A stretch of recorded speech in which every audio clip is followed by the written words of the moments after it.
The day Darren Cole walked out of Vareth 9's atmosphere alive, 3 different alien monitoring stations filed emergency reports to the Galactic Tribunal within the same hour. Not because his escape pod was damaged, though it was. Not because his life signs were faint, though they were. But because the planet he came from had a Class 9 Deathworld rating stamped on every galactic navigation chart in existence, and the standing record for survival on its surface was 41 hours. That record was held by a military drone. Darren had been there for 2 years.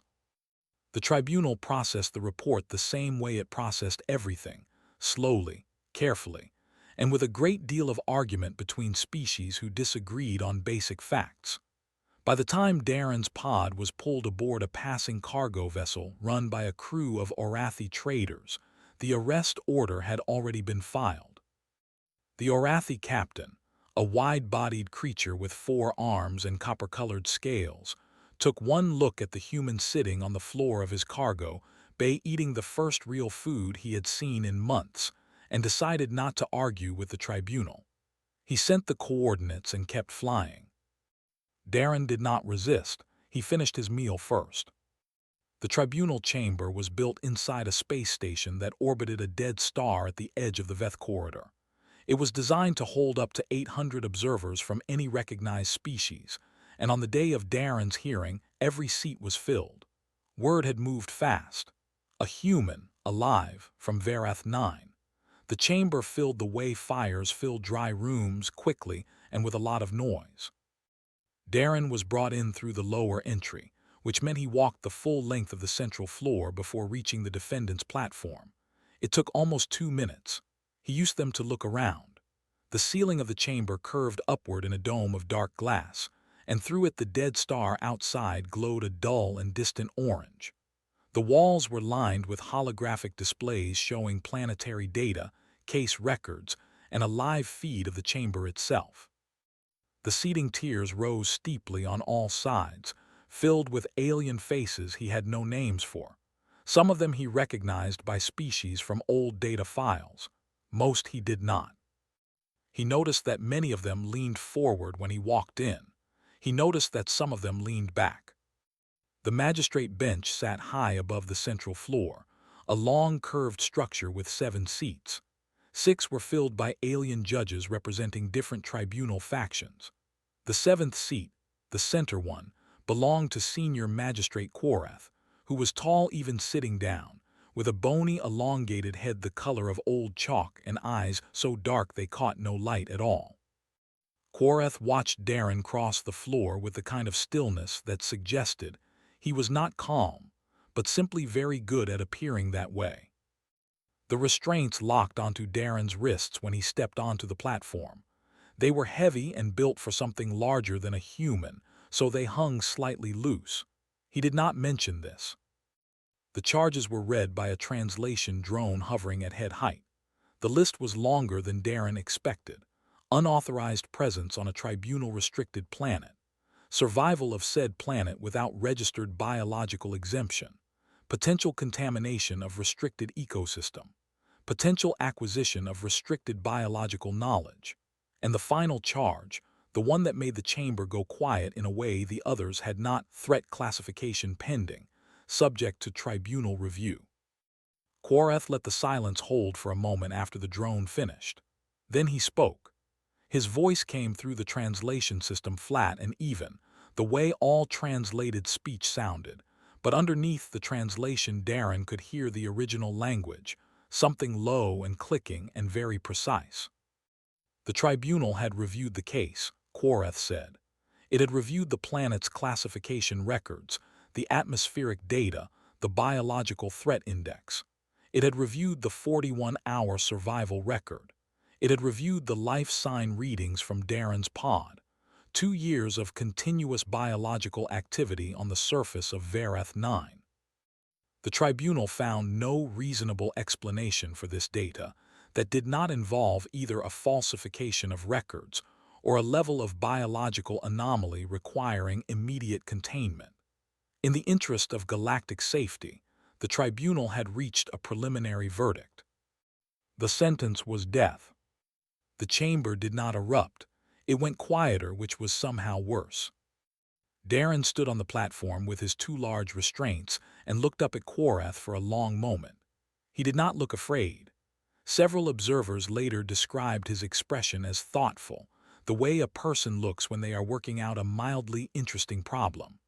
One Orathi journalist in the upper tier later wrote that the human looked, above all things, patient. Then Darren spoke. His voice did not need a translation drone because the tribunal systems picked up his language automatically, but several alien observers later admitted they had not expected the question to be so short. He asked, "Did any of you actually go down there to check?" Quorath's dark eyes did not move. The chamber made a sound that was not quite noise. Two of the other magistrates exchanged a look that the translation system could not help with. Darren waited. He was good at waiting. 2 years on Verath 9 had made sure of that. The pod hit Verath 9's upper atmosphere at the wrong angle, which was the first of many things that went wrong that day. Darren had approximately 4 minutes between the moment he realized the stabilizers were gone and the moment the pod punched through the cloud layer and gave him his first look at the surface below. He used those 4 minutes to run a damage check, eat the 2 ration bars he had left, and strap himself in as tightly as the harness allowed. He did not spend any of those 4 minutes panicking. Panic had never fixed a stabilizer. The pod hit a ridge of black rock and skipped twice before coming apart along the left seam. Darren came to rest about 30 meters from the main wreck, still strapped to his seat, with a broken harness buckle, 2 cracked ribs, and his left boot missing. He lay still for a minute. Then he sat up, looked at the sky, and began making a list. The sky was yellow-green and heavy. The clouds moved fast, pushed by winds that smelled like hot metal. The ground was dark red rock, sharp-edged and loose underfoot, the kind of surface that turned ankles without warning. The acid rain started within the first 20 minutes, not a storm but a steady thin fall that made everything it touched hiss quietly. Darren found this out by leaving his hand exposed for too long. He did not do it twice. The wreck was still burning in places that should not have been burning, which told him the fuel cells had cracked. He pulled what he could from the accessible compartments before the heat got too bad. A survival kit missing half its contents, 3 water purification tablets, a cutting tool with 40% battery, a thermal sheet, 1 boot that did not match the foot he still had a boot on. He built his first shelter that night using a section of the hull that had landed flat against a rock formation. It was not good shelter. It kept the rain off most of him. He lay inside it and listened to the planet make its sounds, deep grinding from somewhere below the ground, a high clicking that moved through the rock formations and then stopped, and something much larger moving in the dark beyond his line of sight. He could not see it. He could hear it breathing. He did not sleep much. He made notes instead, scratching lines into a flat piece of hull metal with a sharp rock. First observations. Rain rhythm starts within 20 minutes of the cloud layer thickening, lasts between 40 and 90 minutes, then stops. Ground temperature drops fast at night. The large creature in the dark did not approach his fire, which meant either it did not like fire or it was not hungry yet. He wrote, "Find out which one." The second week was harder than the first. His ribs screamed every time he moved wrong. The mismatched boot situation meant one foot was developing sores. He found water on the 3rd day, a pool fed by a deep rock spring that the rain had not reached, slightly mineral but clean enough after the purification tablet. He rationed the tablets. He also found that if he boiled the spring water long enough, the remaining trace acids broke down. He tested this on his hand again, deliberately this time, with a small amount. He did not enjoy the result, but it confirmed the method worked. The first time he saw the predators clearly was on day 9. There were 6 of them moving along the ridge above his camp. They were large, each one easily 3 times his height, with 6 limbs, the front 2 slightly shorter and used for gripping rather than walking. Their bodies were dark and armored, and along their sides ran lines of bioluminescent markings that shifted color slowly, blue to green to a dim gold. They moved without sound. He watched them from inside his shelter and they watched him back. Their eyes were on the sides of their heads, wide-set and reflecting no emotion he could read. He wrote, "They know I am here. They are choosing not to come closer. Reason unknown." By the end of the first month, he had stopped sleeping in the shelter during the day and started using daylight hours to move. He learned the rain rhythm well enough to plan around it. He found that the predators followed a patrol pattern. The same six moved through the same area every 2 to 3 days. They were territorial, not random. He started leaving the outer edge of his camp clear of anything that smelled strongly, which seemed to matter to them. He was not sure why it mattered, but he noted that the clearance helped. He built better tools from the mineral shards that the storms left behind. The shards were sharp enough to cut and hard enough to last. He constructed a second shelter on higher ground with a better view of the valley below. He found 3 plants in the lower valley that were not immediately toxic. He tested them carefully, small amounts, long gaps between tests, the way the old survival guides described. 2 of them were edible after processing. One of them tasted genuinely terrible, but provided something he needed because his energy levels improved after eating it. On day 61, he sat outside his camp at dusk, and one of the predators came and sat 12 meters away and watched the fire. It stayed for an hour, then it left. He wrote one line that night, "They are curious. So am I. This might work out." It took 4 more months before the first one slept near the fire. By the end of the first year, 3 of them did it regularly. He had stopped being afraid of the planet somewhere around month 3. Not because it stopped being dangerous. It never stopped being dangerous. He had nearly died 4 more times in the first year alone. Once from a mineral storm he did not read the signs of fast enough. Once from a creature he had not yet catalogued that came out of a rock pool. Once from his own mistake with a plant compound. And once from a fall on the ridge at night. He had not stopped being afraid because the planet got safer. He stopped being afraid because he got better. There was a difference and he understood it clearly. The planet was still trying to kill him. He had just gotten very good at not cooperating. He filled 7 pieces of hull metal with notes before he started pressing thin slabs of rock together to make something closer to a real journal. His handwriting got smaller to fit more in. He drew maps. He drew the predators. He named the predators because it was easier to think about them with names than without. The largest one he called Slab, for reasons that were obvious to anyone who saw it. The fastest he called Wire. The one that liked to sit closest to his fire and stare at him with something he could only describe as philosophical interest he called Blink, because it almost never did. 2 years in, his camp had 4 structures, a working fire system, a mapped water supply, 23 cataloged species, and one very worn journal that he had promised himself he would not lose under any circumstances. When the emergency beacon in the wrecked pod finally picked up a passing signal and activated on its own, it surprised him. He had assumed it was dead. He had already made plans to spend a 3rd year. He packed the journal first, then he went to the pod. The Tribunal's probe team was assembled in 6 hours, which was fast by Tribunal standards. Magistrate Quorath had authorized it the same evening that Darren asked his question in the chamber. Not because the question had shaken him, or so he told the other magistrates, but because the tribunal could not issue a confirmed death sentence without confirmed evidence, and the humans' calm delivery of that single sentence had introduced enough procedural doubt that the senior legal advisor had quietly suggested they verify before proceeding. The probe team was not sent to rescue anything.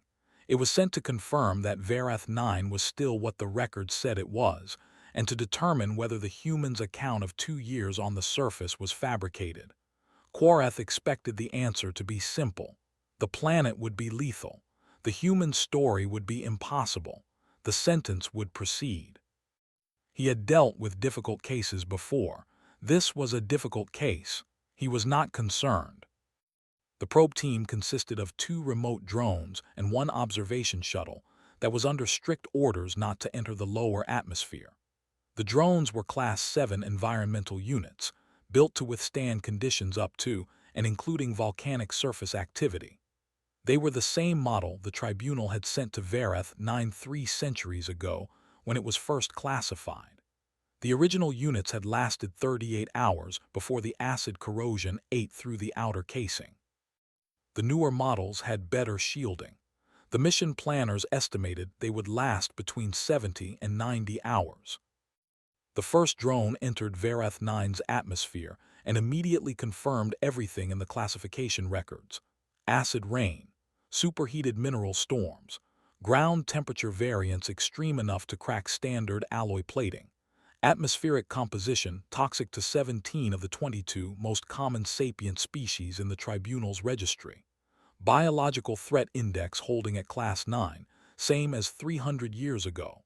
The planet had not gotten safer. The planet had absolutely not gotten safer. The first drone found the crash site of Darren's original pod on the second hour. The wreck was there, partially dissolved by acid exposure over 2 years, but clearly identifiable as a human model emergency vessel. The drone cataloged it and moved on, following the terrain toward the valley Darren had described in his statement to the Tribunal. He had described it in detail. Too much detail, Quareth had thought at the time. People who fabricate stories do not usually include specific geographical features that can be checked. The drone found the valley on hour 4. It found the camp on hour 4 in 12 minutes.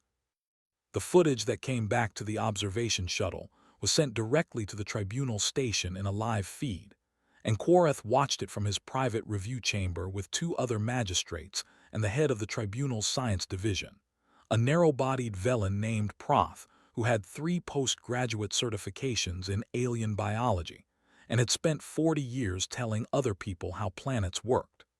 Proth watched the footage without speaking for a long time. The camp was real. That was the first thing the footage made undeniable. 4 separate structures built from local materials, angular black rock, sections of salvaged ship hull, and something that appeared to be a compressed and dried plant matter used as insulation. A fire pit ringed carefully with flat stones, ash still present in the center, old enough to have layered. A water collection system using bent hull metal to channel runoff from the rock faces above into a sealed container carved from a single piece of stone. A series of what appeared to be storage areas cut into a sheltered rock overhang, organized with a precision that Proth found personally unsettling. And the calendar. The drone's camera found it on the flat face of a rock wall near the main structure. 731 marks, scratched in regular rows of 10, with small additional marks at intervals that appeared to indicate significant events. The scratching tool had worn down over time. The later marks were thinner and more careful than the early ones, as if whoever made them had learned to conserve the edge. Proth leaned close to the feed screen and counted the rows twice. He came up with the same number both times. 2 years, he said, which he had not meant to say out loud. Quareth did not respond.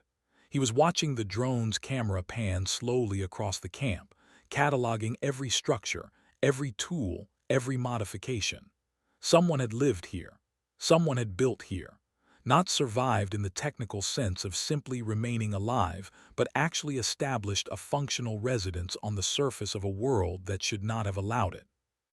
The drone found the tool collection next, shards of local mineral shaped and sized by what appeared to be deliberate pressure fracturing, a technique that produced sharp and usable edges without fire or metal. 7 tools of different sizes, stored in a rock niche, organized by size. Then the drone found the journals. 3 of them, made of thin slabs of dark rock pressed and fitted together with strips of dried plant material acting as binding. The camera could not read the writing inside at this distance with this lens, but the regularity of the marks was clear. Consistent, dense, and covering every surface. A lot of writing. A very great deal of writing, from someone who apparently had things to say and time to say them. The second drone, which had been moving along the outer ridge, transmitted something that stopped all conversation in the review chamber. The camera showed a section of open flat ground near the camp's perimeter, cleared of loose rock, with a circle of stones at its center. Several large depressions in the ground around the stone circle, each depression the rough shape and size of a very large resting creature. The acid rain had not fully washed out the marks. They were deep. They had been made repeatedly by the same creatures, returning to the same spots. Something had been sleeping here, regularly, something very large, something that had chosen this spot near a human's fire and come back to it again and again. Proth pulled up Vareth 9's biological records on a side screen. He found the entry for the planet's apex predator species. He read the description. He looked at the depressions in the drone footage. He looked at the size comparison scale in the corner of the feed. He closed the biological record without saying anything. Quareth called for the chamber recess 4 minutes later. His voice through the translation system was as flat as always. His hands, which the other magistrates could see, were not entirely still. The sentence had been death.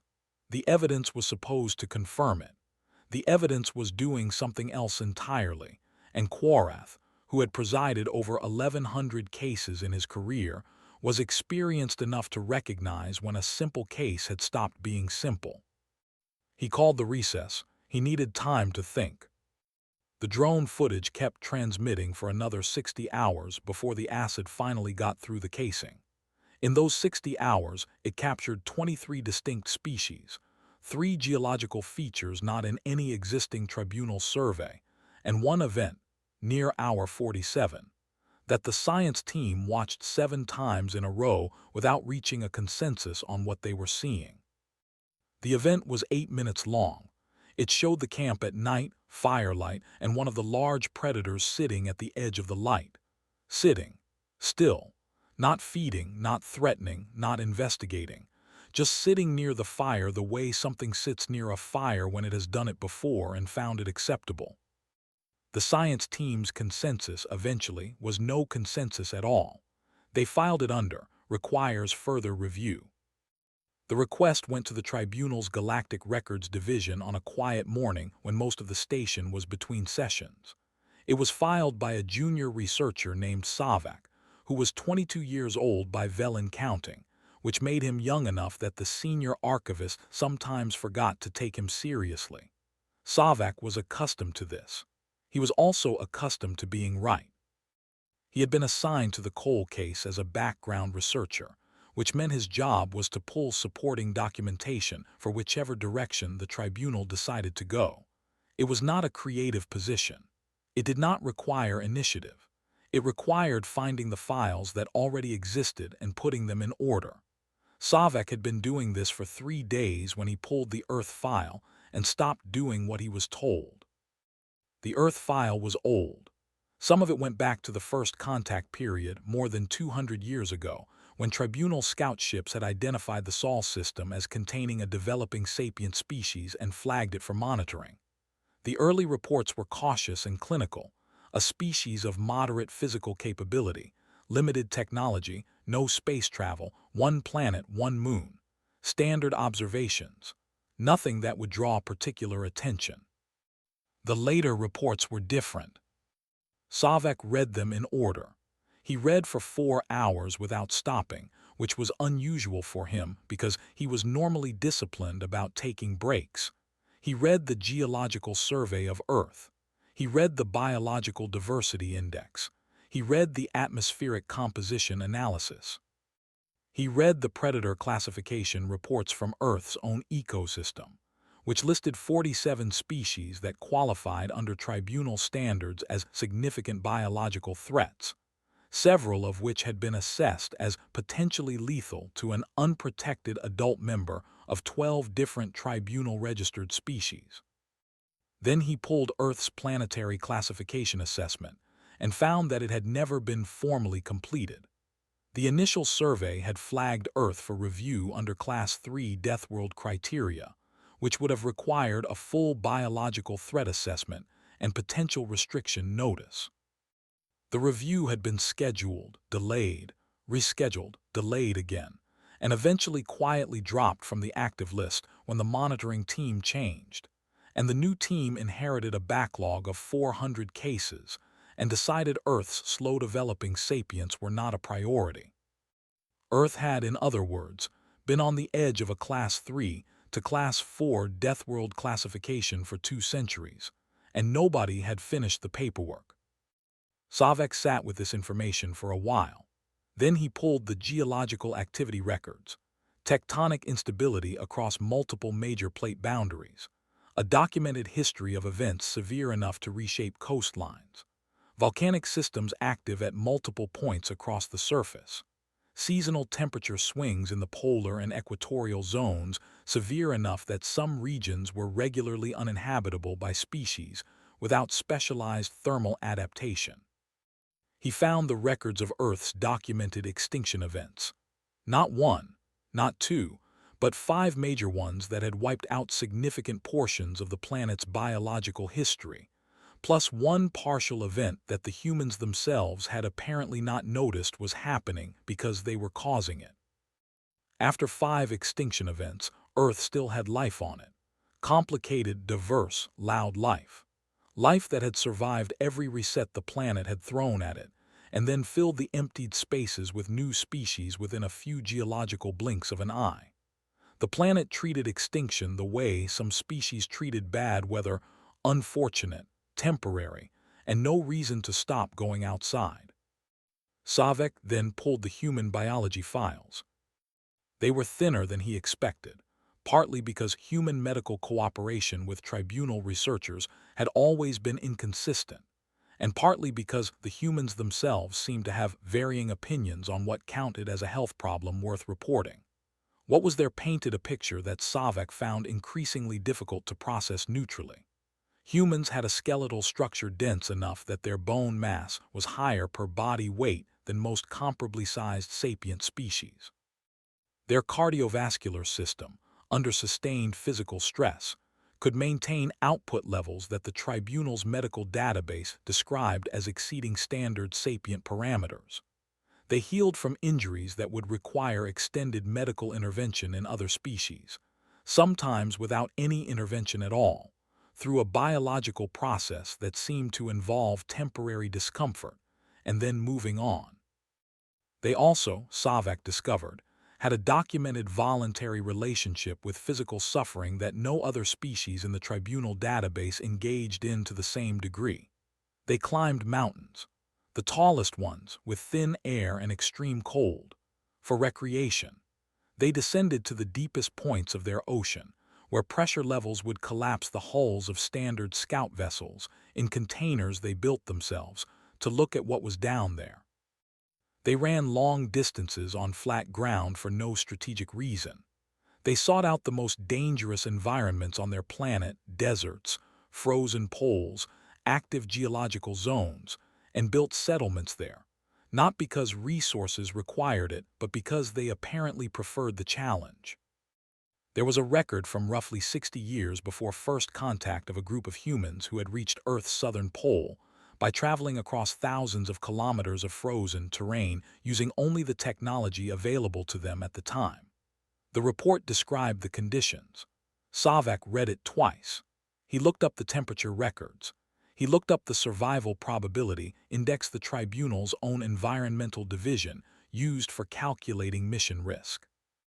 He ran the numbers twice because the first result seemed wrong. The survival probability for a tribunal standard mission team attempting the same crossing under the same conditions, with the same technology level, was listed at 11%. The humans had done it. Some of them had died. Some of them had come back and then done it again. Savek spent the rest of the afternoon pulling more records. He found human historical accounts of wars fought in conditions that matched or exceeded Class 2 environmental hazard ratings. He found documentation of human medical researchers deliberately exposing themselves to diseases they were studying in order to track the progression firsthand. He found recreational activities, documented, voluntary, enthusiastically photographed, that involved falling from great heights, fighting large animals, navigating fast water through narrow rock channels, and in one case that took him several minutes to understand, deliberately triggering a small explosion underground and then going down to look at what it had done to the rock face. He sat back in his chair and thought about Darren Cole on Vareth 9 for a long time. He thought about the calendar scratched into the rock face. He thought about the predators sleeping by the fire. He thought about the man who had arrived at his death sentence hearing looking patient and slightly curious. Then he wrote his report. It was 12 pages long, which was unusual for background documentation. The senior archivist who was supposed to review it before submission read the first 3 pages, stopped, read them again, and forwarded it directly to Magistrate Quarath without adding comments. The report's conclusion was straightforward. It said that based on Earth's own planetary data, humanity had not merely survived a death world.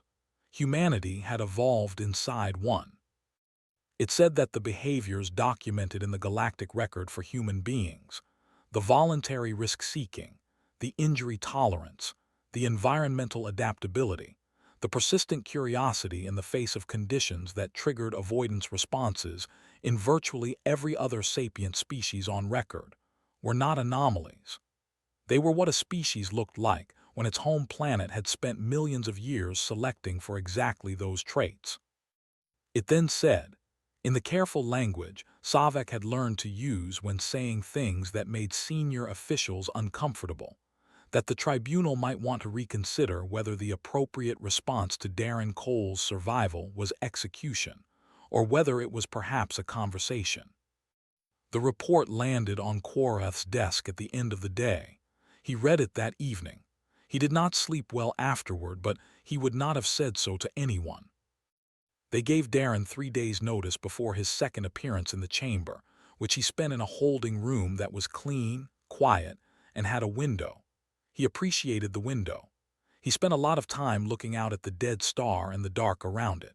Someone had also brought him paper and pens, which suggested they had looked at his file and made some reasonable assumptions about what he would do with them. He filled 9 pages of notes before the second hearing. He did not have a legal representative. He had been offered one, a tribunal-assigned advocate from a species called the Marath, who communicated primarily through layered tonal patterns, and whose translated speech came out slightly too formal and 3 seconds behind the conversation. Darren had spoken with the advocate for 40 minutes and then politely declined. The advocate had not seemed offended. He seemed, if anything, mildly relieved. The chamber on the second day was even fuller than the first. Darren noticed this when he walked in through the lower entry again. The additional attendees had been given standing room at the back of the upper tiers.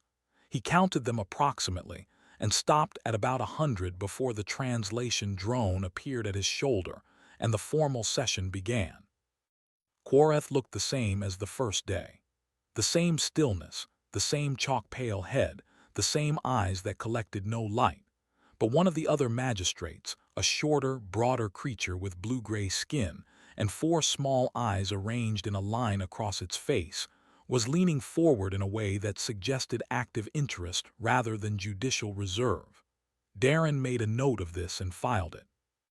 The session opened differently from the first. Quarath did not read charges.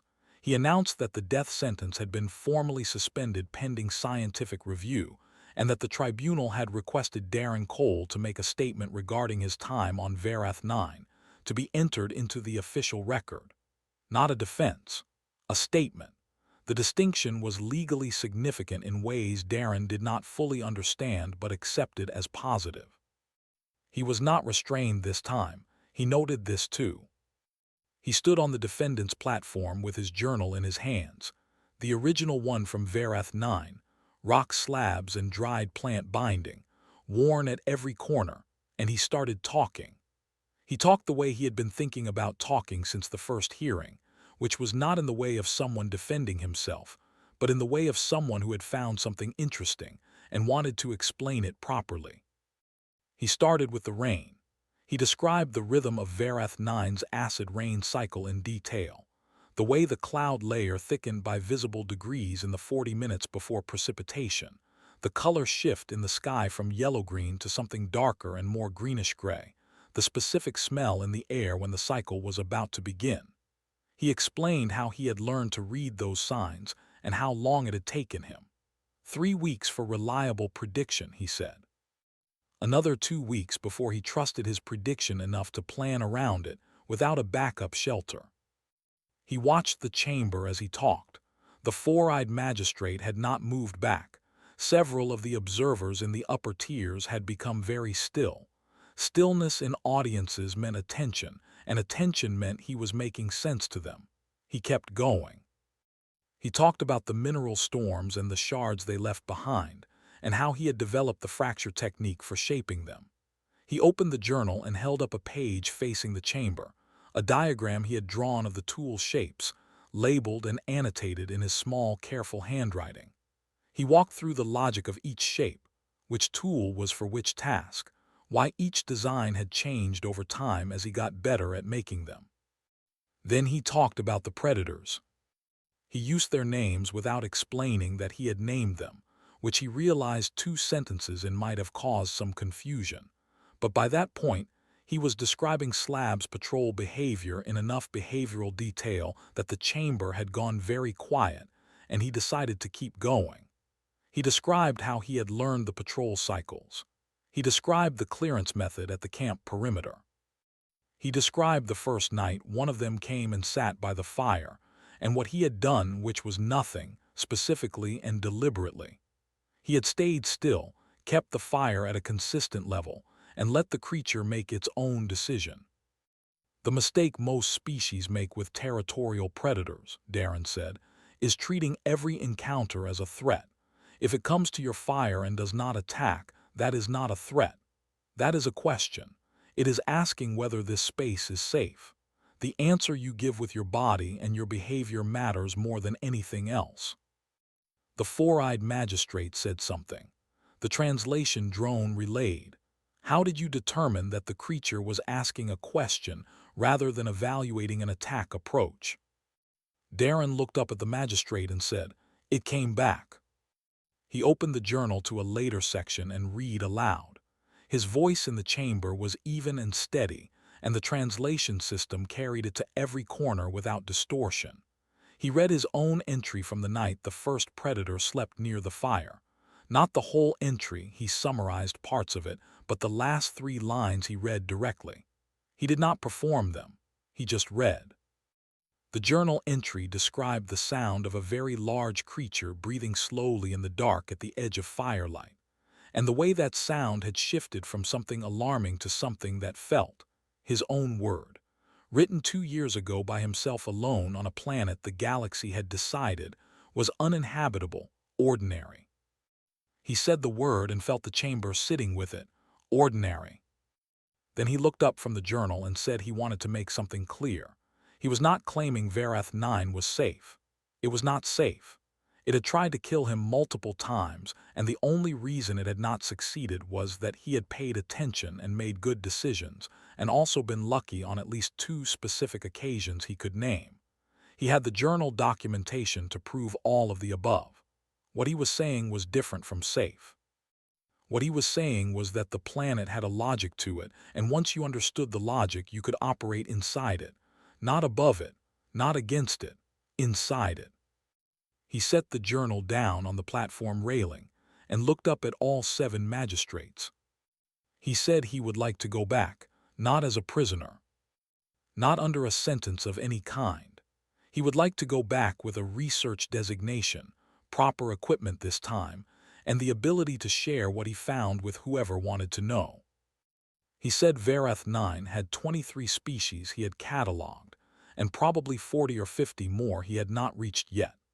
He said the predator species alone had behavioral patterns that matched nothing in any biological database he had access to, and that somebody should probably study that properly before the tribunal spent another 300 years keeping everyone away from it. He picked up the journal. He held it out toward the chamber. He said, "I brought my notes." Quareth called the recess 12 minutes later. Darren sat down on the platform floor, which was not a chair but was flat and solid, and ate one of the meal bars from his holding room that he had put in his pocket that morning because, on Vareth 9, you learn not to go anywhere without food. When the magistrates came back, the death sentence was gone from the formal record. What was in its place took another hour to explain fully, and involved 3 separate tribunal legal advisors speaking at the same time, which the translation system handled poorly. But the short version was this. Darren Cole was being offered a tribunal research commission, the first ever granted to a human, covering Vareth 9 and its biological systems, with a formal recommendation that the planet's restricted status be moved to monitored research classification pending findings. Savak, the young Velen researcher sitting in the observer section of the upper tier, wrote 9 words in his own notes when the announcement was made. He then crossed them out because they were unprofessional for an official record. But what he had written was, "I told them this was a conversation, not an execution." The ship that brought the research team to Vareth 9 was a converted science vessel with better shielding than any craft that had ever attempted the planet before. It had taken the Tribunal's equipment division 4 months to build the atmospheric entry package. It had taken Darren 2 days to review the specifications and send back a list of 14 modifications, 11 of which the engineers initially rejected and then quietly implemented after running the numbers themselves. The team was 5 people, 2 humans and 3 aliens, which made it the most cross-species field team the Tribunal's Science Division had assembled for a class-level planet, a fact that the division head mentioned in the mission briefing in a tone that suggested she was not sure whether to be proud or alarmed. Darren had selected both of the other humans himself, a geologist named Priya who had done field work on 3 volcanic moons and found all of them interesting, and a biologist named Rolf who had a calm face and had once spent 14 months in a deep-sea station cataloging species that had never been named before. He had asked for people who did not mind being somewhere that nobody had been. Priya and Rolf both fit that description with room to spare. The 3 alien volunteers were harder to find. The Tribunal had opened the mission to internal applications and received 47 responses, of which 43 were from researchers who had written extensively about Vareth 9 from their offices, and 43 immediately withdrew their applications when they read the actual mission parameters. The 4 who remained were screened by Darren in person. He asked each of them one question, which he did not tell them about in advance, and he paid more attention to how they handled the surprise of the question than to the actual answer. The question was, what do you do when a plan stops working? The Velen who made it through was Savak, who answered without hesitating that he started a new one. The other 2 who made the cut were a short, dense-bodied Orathi named Butyl who said he argued with the plan first to make sure it was actually dead, and then started a new one, and a tall, quiet creature from a species called the Fairy who did not answer in words at all but instead pulled out a small notebook and said she wrote down what went wrong so she would not do it again. Her name was Teth. Darren accepted all 3. They landed on Vareth 9 on a morning when the cloud layer was thin enough to let the dim reddish sun through in long slanted columns of light. Darren went out first, which nobody had told him to do, but nobody had told him not to either, and he stood on the dark red rock of the ridge above his old camp site and breathed through the breath filter and looked at the valley below. It looked the same. It looked exactly the same, which for a planet that had been trying to kill him for 2 years was somehow a comfortable thought. Priya came out behind him and stood next to him and looked at the valley in silence for a moment. Then she said, "You actually want to be here?" Darren said yes. She thought about this and said, "Good, that makes 2 of us." The camp reconstruction took 5 days. Darren rebuilt the main structure first because he knew the site and the materials and the rain patterns, and he moved fast enough that Rolf and Butyl spent most of day 1 just keeping up with what he was doing and handing him things. By day 3, Savak had set up a proper biological sampling station inside the second structure, and Teth had begun a detailed geological survey of the ridge, above using equipment that would have taken Darren 2 months to replicate by hand on his first visit. He watched her work, and felt something he identified after a moment as genuine satisfaction, which was slightly different from the functional satisfaction of solving a problem alone. The predators came on day 4. Savek saw them first from the sampling station window, the bioluminescent markings visible even in daylight, moving in a line along the upper ridge. He sent a message to Darren's handheld, a single line: large creatures approaching from North Ridge. Recommend evacuation protocol. Darren sent back, that slab in front. Stay calm and stay in the structure. Keep lights low and no sudden sounds. There was a pause, then Savek replied, you named them. Then a moment later, which one is slab? Darren sent back, the big one. There was another pause, during which Slab led the patrol group down the ridge slope and along the camp's perimeter, moving with the same unhurried weight Darren remembered. The patrol went all the way around the camp and stopped at the cleared outer perimeter Darren had re-established on day 1, for exactly this reason. The lead creature, Slab, stood at the edge of the cleared space and looked at the camp for a long time. Darren watched from the doorway of the main structure with his hands at his sides, and nothing in them, and no quick movements. Slab's bioluminescent markings shifted through 2 color sequences. Then the patrol moved on. That evening, Darren reported the encounter in the mission log in full detail. He noted the color sequences in the markings and flagged them for Savek's attention. He wrote that in his previous observation of the species, color shifts in the lateral markings appeared to correlate with information exchange between group members, and that the 2 sequences during the camp inspection might represent something worth studying systematically. Savek read the report and then came and found Darren and said, "You think they have a language?" Darren said he thought they had something. Whether it counted as language was for Savek to figure out. Savek went back to his station and did not sleep much that night, which Darren recognized as a good sign. On the 9th night, the fire was burning outside the main structure in the pit Darren had rebuilt in the same spot as the original, and all 5 members of the team were sitting around it. Teth had her notebook. Rolf was reviewing sample data on a handheld. Priya was eating and looking at the sky, which on a clear night showed alien stars in patterns that none of them had names for yet. Butyl was doing something with a piece of local rock that appeared to involve testing its mineral properties by hitting it with other rocks, which seemed to be working. Savek was watching the edge of the firelight with a recording device in his hand. Wire came out of the dark and sat 15 meters away. Butyl stopped hitting the rock. Teth looked up. Rolf went very still. Priya looked at Darren. Darren did not move. He kept his voice low and even and said, "That one is fast, but it is not here to cause a problem. Keep whatever you are doing. Just slow it down a little. No sudden things." Butyl, after a moment, went back to his rock, but slower. Wire sat at the edge of the firelight for 40 minutes. It watched the fire, watched the people, watched Darren specifically for long stretches in a way that Savek captured in full on the recording device. Then it turned and went back into the dark. Nobody said anything for a while. Then Teth said quietly in her careful translated voice, "It came to look at us." Darren said yes. She said, "Does it do this often?"